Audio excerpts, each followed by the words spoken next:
Wahudumu wa magari ya uchukuzi kaunti ya Mombasa leo hii wameelezea kutoridhisha na bei mpya ya mafuta iliyotangazwa jana na mamlaka ya kudhibiti kawi na bidhaa za petroli nchini EPRA. Wakazi hao pamoja na wanaharakati wa Vocal Africa wamesema bei hiyo itawakandamiza zaidi wa Kenya wanapokabiliana na gharama ya juu ya maisha. Sisi tumeghadhabishwa sana na hatua ya EPRA kuongeza bei ya mafuta kwa shilingi zaidi ya 40, hasa kwa diesel na vile mafuta ya petroli kwa shilingi 16 hivi. Mimi hii mambo ya mafuta imeniaffect sana as a person with a disability. Gharama yetu tayari iko juu. Kama leo hata nimeshinda kwenda kazini. Mali penye huwa napanda na 100, leo nakuja na 200 ama 150. So mafuta kipandishwa, sisi kama walemavu inaturegesha sana kwa maisha ya shida. Tumezunguka sana hii mafuta, tumezunguka petrol station, kila petrol station hakuna mafuta. Haya, bei ndio hiyo.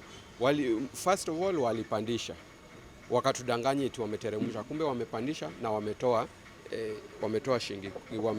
nini 10. Saa hii tena wamepandisha tena.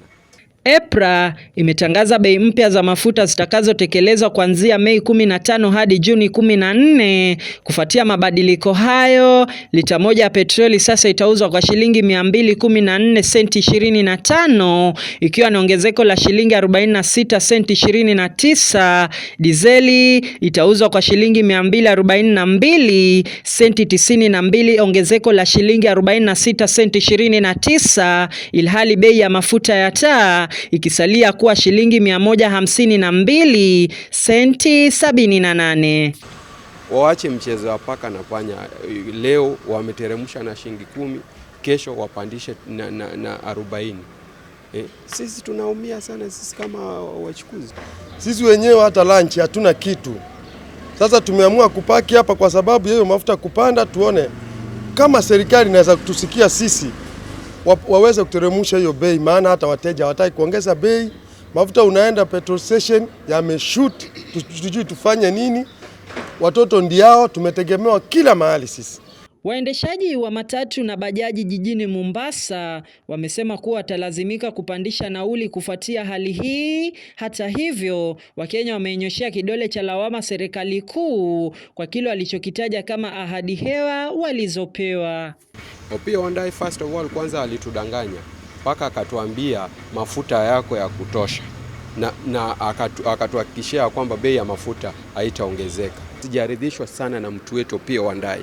Manake yeye ndio wako pale, yeye ndiye alipelekwa kama expert, manake Raila waliwapeleka pale kama ma-expert. Yeye kama expert, wao ndio sasa wanatuangusha tena. Sisi tunaiambia serikali, tunataka haraka iwezekanavyo waweke mikakati ya kutosha kuhakikisha kwamba bei ya mafuta imeshuka na ishuke chini ya shilingi 200. David Lukoe, Habari 24.7, County ya Mombasa.